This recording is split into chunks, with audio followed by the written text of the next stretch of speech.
نن راغلی ما د ډاکټر ناکامورا سلی ته یا د ډاکټر ناکامورا پارک ته او دا څلی په داسې یو چا باندې ولاړ دی چې دا د افغانانو په زړونو کې به د دې یاد همیشه وي. دا څلی په داسې یو سړي باندې ولاړ دی چې د افغانانو په زړونو کې به د دې مینه یي، د دې محبت یي. او تاسو وګورئ چې په ډېری ځایونو کې د ډاکټر ناکامورا په نوم باندې پارکونه جوړ شوي دي، ډاکټر ناکامورا په نوم باندې دوکانونه جوړ شوي دي، ډاکټر ناکامورا په نوم باندې د تیلو پمپونه جوړ شوي دي.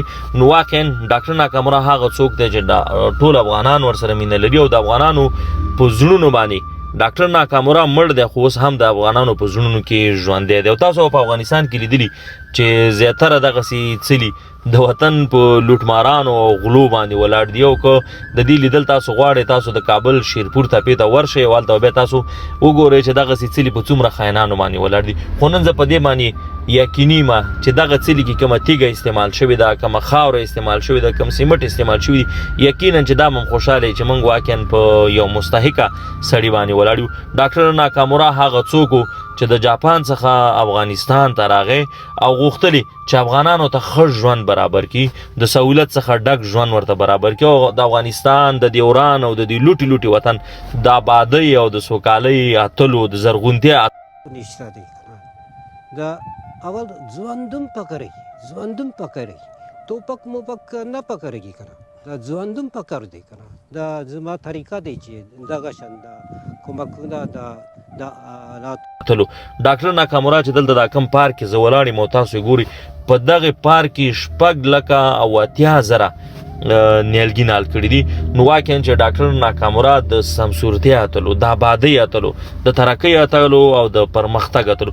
ډاکټر ناکامورا هغه څوک و چې د یوران لوټ او ړنګ وطن ته ښکلا ورکړي او دا بیرته آباد کړي. خو بدبختانه هغه څوک چې مخکې هم دا وطن ړنګ کړی و او وران کړی و، بیا هم د دې وطن یو جوړونکی هغه هم په زړه باندې وویشتو، هغه هم دته پرېنښوده چې دا وران وطن جوړ کړي. نن هغې خلکو ته زه دا پیغام ورکوم چې صحیح ده تاسو خو ډاکټر ناکامورا شهید، خو ډاکټر ناکامورا فکر تاسو نه دی وژلی. ډاکټر ناکامورا ژوندی دی او د ډاکټر ناکامورا خدمات ژوندي دي. ډاکټر ناکامورا زموږ په زړونو کې ژوندی دی او زموږ په زړونو باندې اوس هم حکومت کوي. د ډاکټر ناکامورا د خیریه کارونو بڼه د نورو خیریه ادارو څخه دا جدا وه. نور خیریه ادارې یوازې غواړي چې خلکو ته په موقتي ډول باندې یو څه شی ورکړي چې هغه یې وخوري، خو وروسته بیا دا فکر نه کوي چې آیا زما دغې مرستې د کومک دا ستونزه حل کړه که نه، دا ستونزه یې لا نوره ډېره کړه.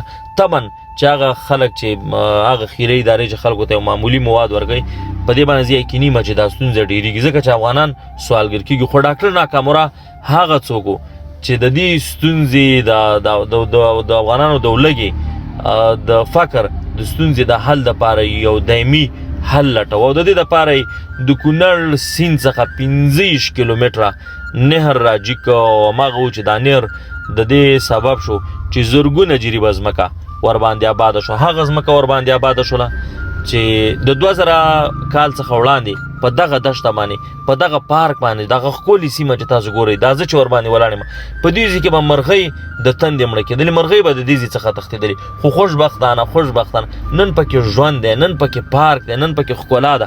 د دې ترڅنګ دلته په زرګونه جریبه ځمکه دا د زمیندارانو دپاره آباده شو. په زرګونه خلک پکې په کارونده باندې بوخت دي او هغه خلک خپلو کورونو ته ماښام یو مړۍ حلال روزي د خپلو موټو ګټلي خپلو کورونو ته وړي او خوري.